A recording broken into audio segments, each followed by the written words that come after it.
یمن میں ایک آدمی رہتا تھا جس کے پاس ایک باغ تھا، اور وہ باغ بہت خوبصورت تھا، اور اس باغ میں بہت سارے پھل اور فروٹس تھے، اور ان میں بہت برکت بھی ہوتی تھی۔ یعنی کہ اس قدر فروٹس آتے تھے، اس میں اتنے پھل آتے تھے، ہر طرح کے پھل، ہر طرح کی اس میں میوہ جات ہوا کرتے تھے، سبزیاں بھی ہوتی تھیں، اور اس کے علاوہ ہر طرف پھول ہی پھول کھلے رہتے تھے۔ اور یہ سب اس باغ کے مالک کی وجہ سے تھا، کیونکہ جب وہ باغ کے پھل توڑا کرتا تھا تو اپنی ضرورت کے مطابق پھل، فروٹ، سبزی اپنے پاس رکھ لیتا تھا، اور ایک بڑا حصہ اپنے علاقے کے ضرورت مندوں، غریبوں اور ایسے لوگوں کو دیتا تھا کہ جو پھل، فروٹس اور سبزیاں خریدنے کی طاقت نہیں رکھتے ہیں۔ اس اچھے آدمی کی طبیعت خراب ہوئی، اور تھوڑے دنوں کے بعد اس کا انتقال ہو گیا۔ اس نے اپنے بچوں کو سب اچھی اچھی باتیں سکھا رکھی تھیں کہ میرے بعد ان پھل اور فروٹس اور میرے باغ میں جو بھی چیزیں ہیں اس میں سے علاقے کے غریبوں، ضرورت مندوں کا خیال رکھنا۔ لیکن ان کے بچے کچھ عرصے تک تو اپنے بابا کی باتوں کو یاد رکھا، اس کے بعد وہ اپنے بابا کی سب اچھی باتوں کو بھول بیٹھے،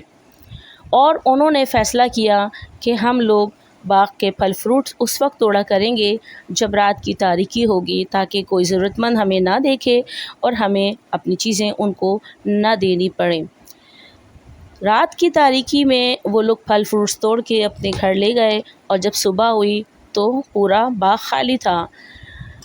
علاقے کے غریب، ضرورت مند اور وہ لوگ جو اس باغ کی چیزیں کھایا کرتے تھے وہ بہت افسردہ ہوئے۔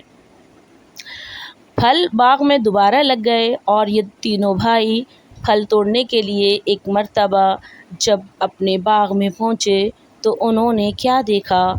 کہ ان کے باغ میں آگ لگی ہوئی ہے، کیونکہ اللہ تعالیٰ کو یہ بات پسند نہیں تھی کہ غریبوں اور ضرورت مندوں کو کوئی چیز نہ دی جائے اور اکیلے ہی آپ تمام چیزیں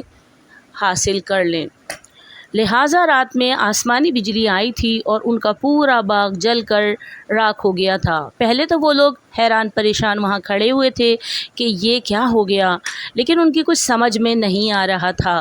کیونکہ ان کا باغ تو ہر وقت پھلوں، پھولوں اور سبزیوں سے بھرا رہتا تھا، لیکن یہ باغ تو جل کر راکھ ہو چکا ہے، اس میں تو کچھ بھی باقی نہیں ہے۔ وہ لوگ بڑے پریشان ہوئے، بہت حیران ہوئے۔ ان تینوں بھائیوں میں سے ایک بھائی بہت عقل مند تھا، اس بھائی نے کہا کہ دیکھو، یہ سب اس لیے ہوا ہے کیونکہ ہم نے سارے پھل، ساری سبزیاں اور سارے میوہ جات اکیلے کھا لیے ہیں، اور ہم نے غریبوں، ضرورت مندوں کو اس میں سے کچھ بھی نہیں دیا ہے۔ وہ دو بڑے بھائی جو اپنے چھوٹے بھائی کی عقل مندانہ باتوں کو سن رہے تھے،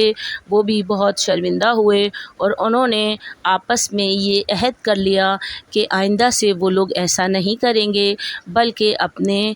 باغ کے پھل، فروٹس، میوہ جات اور دیگر چیزیں اپنے علاقے کے غریبوں، مسکینوں، یتیموں، بیواؤں کو بھی تقسیم کیا کریں گے۔ انہوں نے اللہ سے توبہ کی، اور اس کے بعد انہوں نے دوبارہ سے اپنے باغ میں کام کرنا شروع کیا، اور اللہ تعالیٰ نے پہلے سے زیادہ برکتیں اس باغ میں بھیجنا شروع کی، اور وہ باغ پہلے سے زیادہ پھل پھولوں سے لد گیا۔ اب جو پھل پھول وغیرہ آئے تو ان بھائیوں نے سب سے پہلے جب میوہ جات اتارے پھلوں درختوں سے، تو انہوں نے سب سے پہلے اپنے علاقے کے سارے ہی غریبوں اور ضرورت مندوں کو تقسیم کیے، اور جیسے جیسے وہ اپنے باغ کے پھل فروٹس تقسیم کرتے تھے، ان کے درخت کی چیزوں میں اضافہ ہوتا جاتا تھا، اور وہ لوگ بھی خوشحال ہو گئے، پہلے سے زیادہ ان کے درختوں کے پھل فروٹس میں اضافہ ہو گیا۔